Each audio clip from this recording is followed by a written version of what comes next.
In this quick tutorial we're going to talk about variable names. The variable name is always the bit on the left of equals, so we're talking about this bit here on the left of equals. There are three rules. Believe it or not, there are rules for naming children in this country, and there are rules for naming variables. Your parents didn't give you a silly name when you were born, they gave you a sensible name that followed a set of rules. This variable name follows these rules. It starts with a lowercase letter, it doesn't have any spaces, and it only occurs once in the program.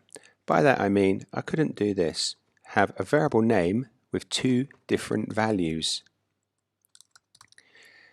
Here the computer would get confused, two different values and the same variable name, so I would have to change them. So let's look at these variable names. If I did this, this variable name breaks rule number 2. If I was to do this, this rule is now breaking number 1. And if we had the same name as I previously showed you, we're breaking rule number 3. So as long as you keep your names unique, you don't have any spaces and you start with a lowercase letter, your variable names will always be correct.